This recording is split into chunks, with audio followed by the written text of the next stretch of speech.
Alors pour commencer, le nom même de l'Afrique. Saviez-vous que le nom originel de l'Afrique est en réalité Al-Keboulan, qui signifie mère de l'humanité ou encore jardin d'Éden. C'est ainsi que les Maures, les Nubiens ou encore les Numidiens et même le peuple de Carthage appelaient l'Afrique. Cependant, à la chute de l'empire de Carthage en -149 avant Jésus-Christ, les Romains décidèrent de renommer Al-Keboulan l'Afrique. Et l'une des théories les plus crédibles est que cela provenait du nom de Leo Africanus, un explorateur européen. L'Afrique est rarement associée au monde des mathématiques ou encore au monde des sciences. Mais saviez-vous qu'en réalité, les deux premiers outils mathématiques au monde ont été retrouvés au Swaziland, c'est l'os de Lebombo, et entre l'Ouganda et le Zaïre, c'est l'os de Ishango. Ces deux outils ont été créés il y a 35 000 ans. Ce sont les premiers outils d'arithmétique au monde. Et ils ont donc été trouvés et créés en Afrique.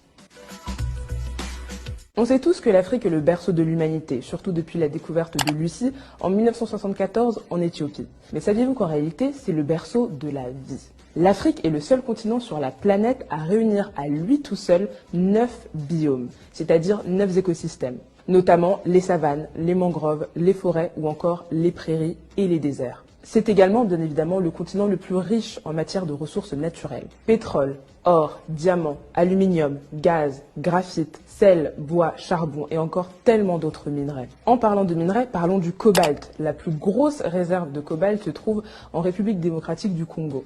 On y trouve la moitié de la réserve mondiale de cobalt dans ce pays-là. Et savez-vous à quoi sert le cobalt ? À ceci, le cobalt est l'un des ingrédients majeurs des batteries rechargeables de nos téléphones portables. Donc sans cobalt, pas de téléphone. Merci l'Afrique et merci le Congo.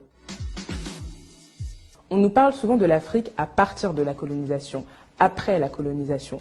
Mais saviez-vous qu'avant la colonisation, l'Afrique était en réalité un continent dynamique et mouvementé, où on parlait plus de 2000 langues et surtout où on comptait une multitude d'empires. L'empire Songhai, l'empire Toucouleur, l'empire Kong, l'empire Ashanti ou encore le califat de Sokoto. Des villes riches, renommées et prospères.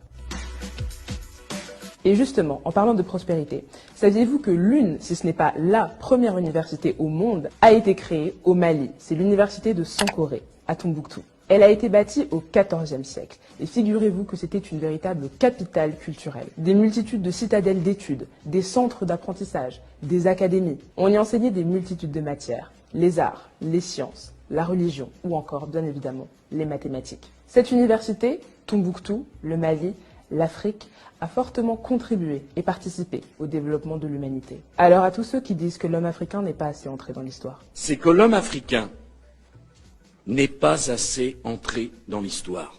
Je n'ai qu'une chose à vous dire. En êtes-vous bien certain ?